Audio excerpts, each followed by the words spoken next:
So everybody, and welcome back. We've managed to get ourselves into orbit just as my craft gently spins around and faces its prograde.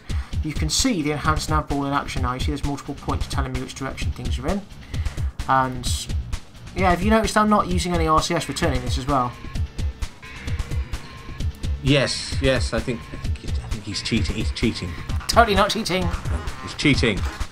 No, I just have a lot of SAS modules on these ships because I prefer to save my SAS for my smaller ships, the payload. And sometimes just simple manoeuvres like this where there's no time constraints are easier just using electricity up, and as I've got lots of nuclear power generation, I'm not gonna run out of electricity anytime soon if you look. Ooh, there you go.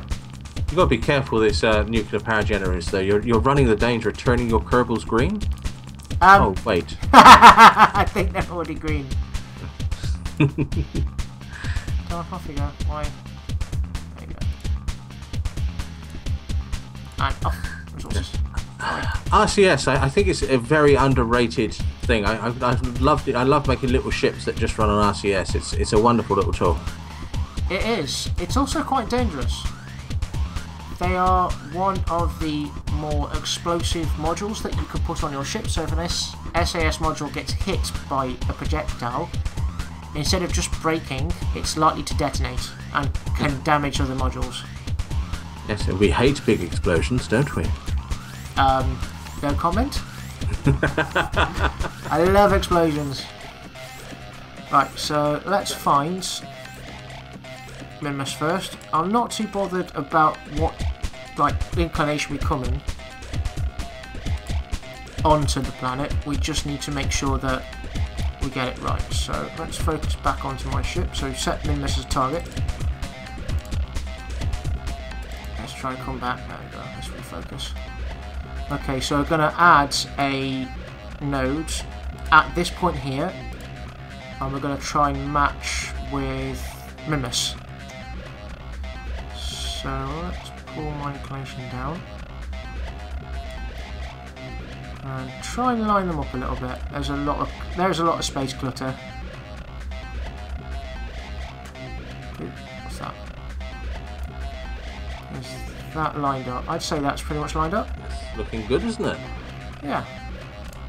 Okay, and so you can turn Smart ASS off, and where have we gone? Maneuver, nodes, editor. No, that's not what we want. Ah, maneuver planner. Okay. Execute next node, and as you can see, it's already plotted it in. It knows where the target is, and we can see the nav ball is very slowly starting to creep around there. It's not a fast bird when it comes to turning, but like I said, it doesn't use up any RCS, so I quite like it. Yeah, but when it gets going, you don't want to be in front of it. No, I mean that's a lot of thrust power there, and it's a lot of explosives just pointing straight at you.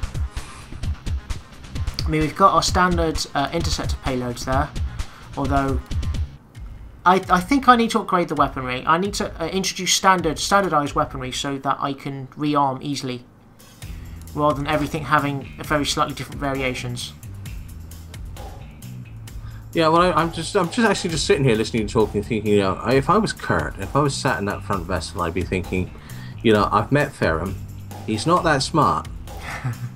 Yeah, don't press that button. Yeah, the red button. Just don't press it. Just leave it alone, please. Well, that rear vessel has got enough firepower to atomize a capital ship with these large rocket boosters, and has got an incredible amount of anti-small kind of escort ship weaponry with these. I'm thinking of standardizing using these because they performed quite well in the fleet fight against Nightshade Industries. No, I'm in no way making notes. Oh no, feel free to make notes. You're a happy friendly corp, nothing. We are, yes, absolutely. Yes. Yes, we make munitions and snacks. Munitions and snacks. Of course, yes. Hopefully not all at the same time. Well, let's hope not, yes.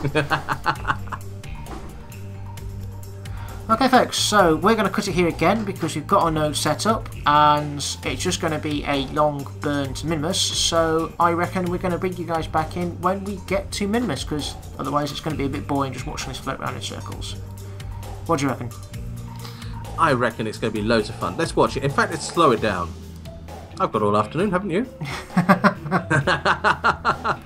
See you guys in a bit. See you, bye. We are in orbit around Minmus, so I just thought I'd bring you guys back just as we're about to start doing our burn. You can see we've left Kerbal, Minmus is off in the distance there, we've got the sun. It's looking like it's going to be a nice holiday.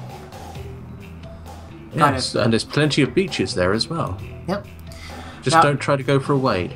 Yeah, well, apparently it's a bit cold, but just a bit.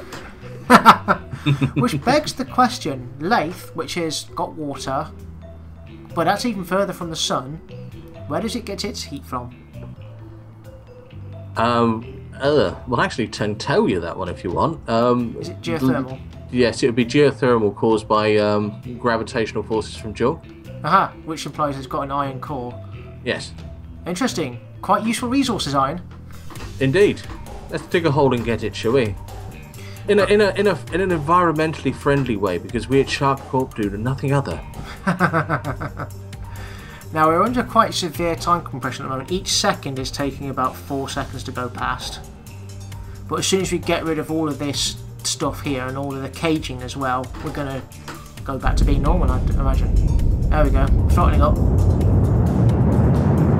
Now, off camera, while we're coming over here, we had a little bit of discussion about refueling ships and rearming ships, because these are non-military ships and can't really take an active fight. We're deciding kind of how they're going to be worked. So we've come to a new rule, a new conclusion, that during a ceasefire, while it's active, you may have a free launch, so an additional free launch to the other launches that you do, of a support stroke refueling stroke rearming ship. Now, it's a civilian ship and has no deployable weapons. It can carry weaponry to rearm stuff with, but it can't use them itself. It hasn't got the hardware on board to be able to use them. And outside of ceasefire, it can be attacked as a legitimate target because, to be honest, you don't want your enemy's fleet being refueled. Right, so I'm gonna... Yes, and they're all going to be full of shark snacks as well. Buy shark snacks, they're the best. Yes, apparently. So I have an unidentified target. I'm going to set it as a target. And what I want to do is match the planes. I think that's the best thing to... Match planes with target, create and execute. And that's going to bring us to that point. And I'm hoping by matching planes, it'll then be easier for my attack vessels to get into a decent position. Also, we've got auto warp on, which should kick in a little bit once we've got to the right position. I've got a sneaking suspicion that we're going around Minmus the wrong direction. No. They're going around Minmus the wrong direction. We're going fine. Oh, fair enough. In regards for me making attack on them, perhaps, I'm going around in the wrong direction. Fair enough. Okay. So again, we're just turning to look at our target marker there. Again, not using any RCS. It's a valuable resource that, unless... I only really use RCS for snap turning. So when we're on a target and you need to turn quickly, I'll turn it on. But it seems it's managing it on its own. I mean, there's a lot of modules because each craft has got multiple SAS modules, and then these long twig-like things here, they've each got 2 or 3. One at the end, one at each end, and one in the middle. So that's why I have got a severe amount of electric generation, more than enough to be honest. But then again, I'm using the wonders of atomic science, so unlimited power generation. And it's good for the environment, honest. Yes, absolutely. I mean, let's face it, none of that nasty coal burning for us in space. No, it's true. Yes. To be honest, when it comes to things like radiation and atomic science, the sun puts out more atomic science than pretty much all of our nuclear explosions on planet Earth. Yes, per second, if you add every single atomic explosion up. It has the added advantage of being a long further away from us as well. It's always nice. Yeah. No, I personally am a strong believer in things like solar energy. I think it's the future. It's definitely a lot more healthier for your own Kerbals and your own employee. I'll give you that, but solar panels tend to be fairly delicate. Yes, well, it seems to be like a good reason for people to use them. Because they're delicate and easily destroyable? Yes. Oh, sure, go ahead and use them. Yeah, no problem. I've got no problem with using solar panels. No, not me using them. Everyone else is using them. Hey, solar panels are awesome for power generation, to be honest. They're better than the little ion generators. Yeah. But the ion generators you can hide. And they're a lot less easy to break than solar generators, I find. A little bit too much so, I think, sometimes, but yeah. Okay, I'm just going to pull up our Delta V status, because our manoeuvre is 116 and we've got 215 left, so more than double. That should be fine. Yeah, we'll be right. And that'll give us a little bit of a correctional burn. Might even get into matching orbit with the remainder of that. Well, we're matching planes. Yeah. We're going to flatten our plane out. But beyond that, I think it'll be up to the individual ships themselves to get into the right orbit.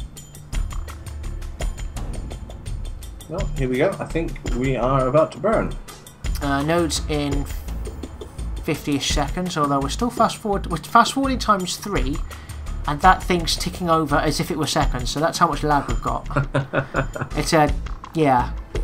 That is a bad point. I mean, I would very much love KSB to be optimised for running on multi-cores, because we've got 64-bit on the new version, but it is highly experimental, and you can turn it off, and they suggest you do. It's more stable with just the 32. Yeah. But I would love in the future, especially for heavy modding versions of Kerbal Space Program, like we've got, to run a 64-bit and make full use of our graphics cards and memory and all kinds of stuff. Yeah. Well, once we've got rid of the 47,000 struts this thing has got, I'm sure it's going to run faster. Yeah, oh yeah. Once the ships all let go and go their own way, yeah, a lot faster, no problems. And then we'll basically just need to get rid of the wreckage at a later date. Yep. Of course, if you want to have a wreckage collection service, I can see myself supporting this endeavour. Not a bad idea. Oh, no, that is... Yes, it's flipping it, isn't it? He is flipping it. I didn't think he would. Oh. That's. I approve heartily of this. This is why I love fighting around Minmus. It's just every manoeuvre costs hardly anything. Yes. The Mun is a harder place to fight around because it has got it's almost got curbing gravity. Okay, well we're done. So we're going to remove all nodes, and we are going in the right direction now. In fact, I'm going to fast forward just to double check. Should be the right direction. Yes, we're going in the right direction. Okay. So, next part of our little trick is we're going to be getting rid of our launch stage. I don't know why the oxidizer keeps turning on. It's really annoying. Okay, so what I'm going to do is, fingers crossed, this will work because we did have problems with staging. What's that? Is that the Mun? That is the Mun. That's the Mun. That's really cool. So we've got the Mun. It's a shame we can't get all of the planets in line. Never mind. Okay, so what I'm going to do is turn my SAS on and spin my ship. Now, the spinning of the ship helps get these away from my ship as quickly as possible. And with the upgrade of the unlimited spin, which is pretty fun. That's good enough for me. There we go. Very nice. My spin is slowly stopping. That's the reason why I get them away from me, because they kind of start flipping end over end and going in random directions. And so it looks like that's a clean deploy. Well done, sir. Well done. There we go. Okay, so let's head to our target. We can come back to our interceptor at a later date, I think. We're going to launch our craft, so let's decouple node. Wait for it to think. Get all of our structures from the get-go, and we're going to flick to our assault crafts. And, well, ladies and gentlemen, I'm going to come back to you in a few seconds because now that we've let go, our staging is somewhat dodgy. So we're going to sort our staging out, make sure everything's in the right place, and we're going to bring you back in and organise our kind of how we meet up with the enemy. So see you in a second, guys. Bye. Welcome back. I've managed to sort my staging out just about.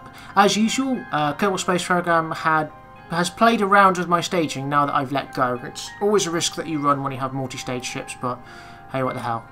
So, we have this unidentified thing as a... Oh, what is it nobody doing? Look! Close your eyes! I'm going to hit M as soon as it logs in.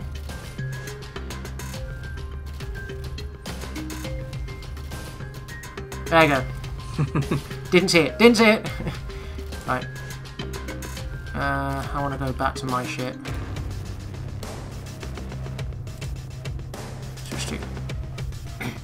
Let's let's try that again. I just wanted to set it as a target. I promise I'm not cheating. We believe you. We do. Honest.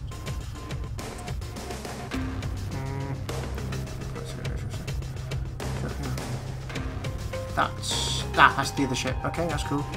That's my little info drive there. I'll get rid of that with an I. Flick back over to my assault ship. And the staging has messed up. Again. Oh no. No, we're okay. It's just reordered it. No, is it saved it? No, it saved it. It's good. Yay. Okay, so let's rename this.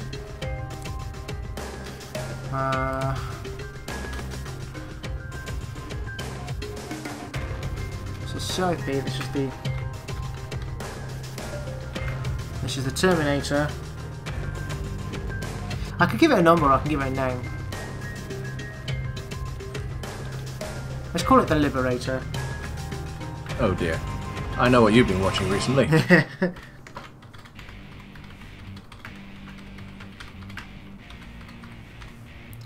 We're just going to call it the Liberator. Because that's what we're here to do. We're here to liberate Minmus for all of the corporations to use. For freedom! Freedom! Right, so... click set as my target. Okay, now I've never seen this target before. I don't know what it's capable of. I don't even know how big it is. So let's do a relevant on autopilot, and let's have it at a cautious distance, shall we? Let's have it at about 400 meters instead of 100 meters, because we don't know what we're up against. Yeah, makes sense.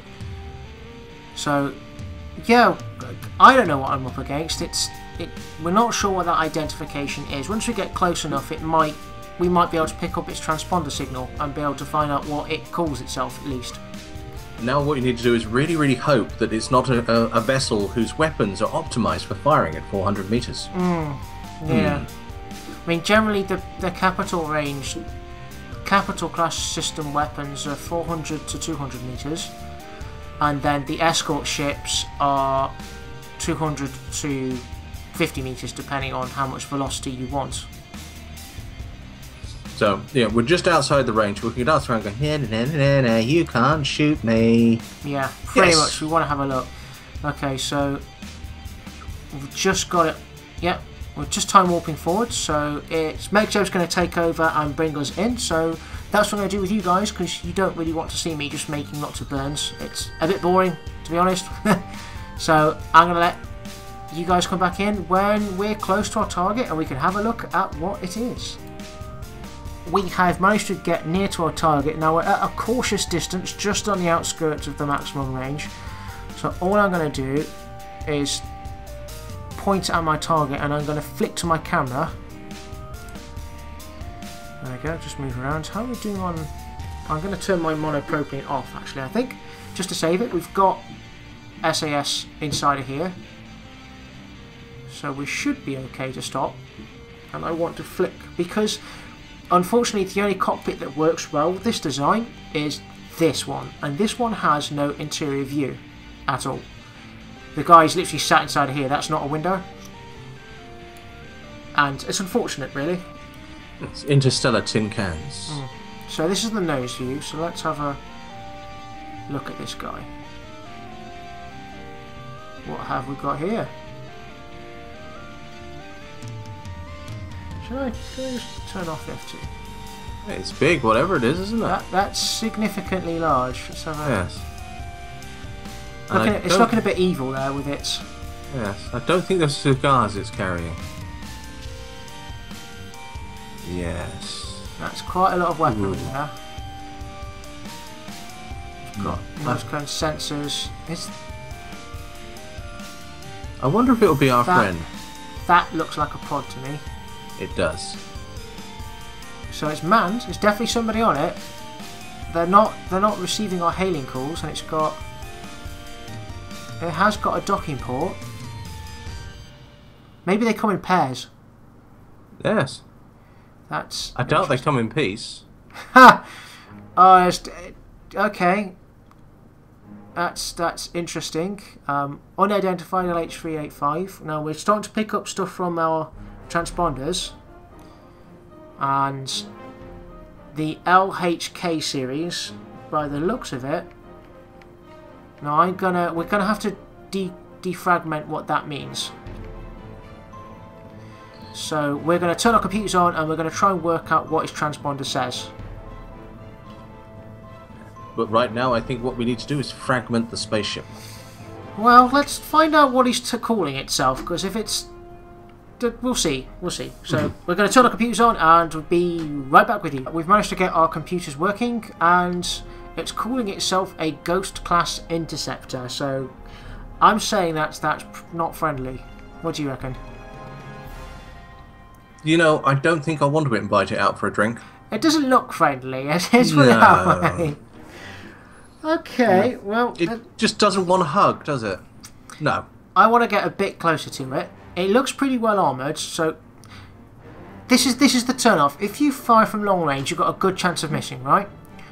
But, and this is the big but, the further away that you fire, the more impact damage that you'll do, because the faster that your stuff goes. And you know what? Everybody who's watching this knows exactly what I'm going to say now. What? I like big butts. So what I'm going to do is I'm actually going to turn me away from the target for slightly, because I'm going to arm our weaponry.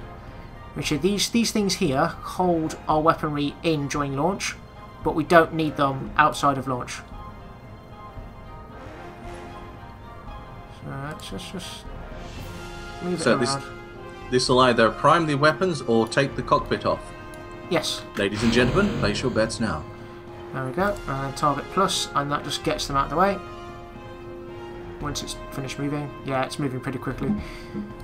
Now, yeah, what all these do is just hold our weapons in place while we're launching and to stop them getting a nasty case of the shakes.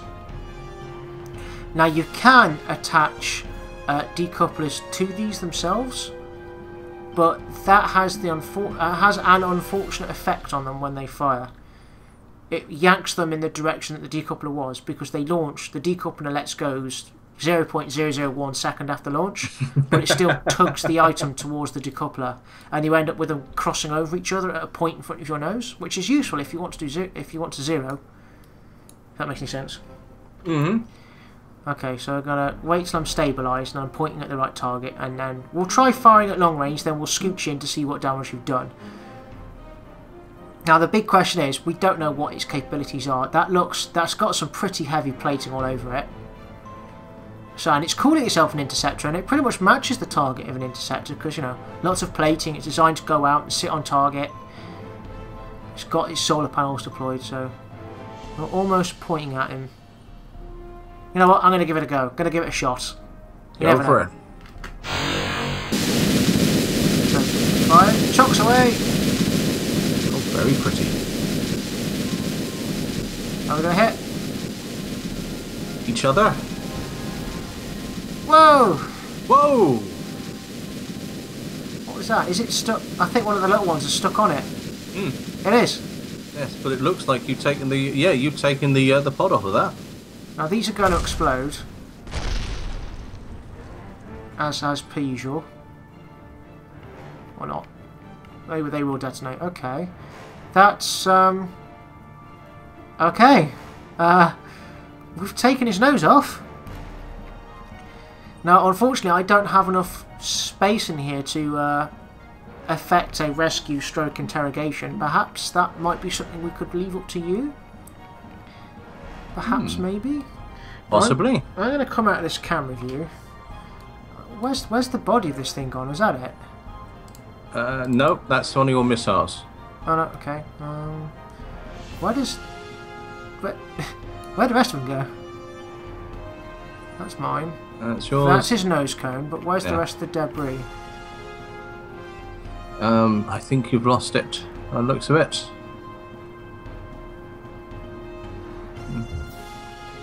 Huh. It's somebody else's debris, so it's unlikely to show it at this point. So. Well, we could flick around. So let's have a flick around on the camera skills. So, what's this? Oh, hold on, there it is. That's a ring, that's a ring, that's a ring. Get there. Can I? So we know it's near the rings. The rings are over here. Liberator, Liberator, Terminator.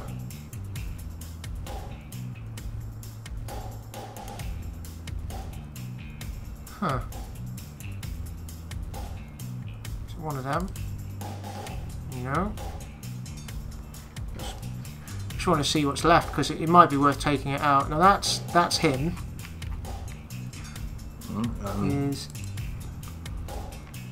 That's the rest of them. Is that the rest of him? I think it is. Nope. No, it's a ring. It's a ring. Huh. We're that's interesting. Okay. Well, I'm quite happy to say target well struck. We'll find it again. It's right there. No, that's you. Oh no. Okay. That's one. That's a ring. That is a ring. Target well struck is what I say. I don't know where he's gone. I'm pretty sure I have persistent debris turned on. So unless that hit somehow accelerated the target away somewhere, or we've gone past it. No, possibly. Never mind. The thing is, you told it off, and that's the important thing. I don't think told it off quite covers it. Perhaps not, but we at Shark, we're nice people. Let's have a look. It's registering the different pods.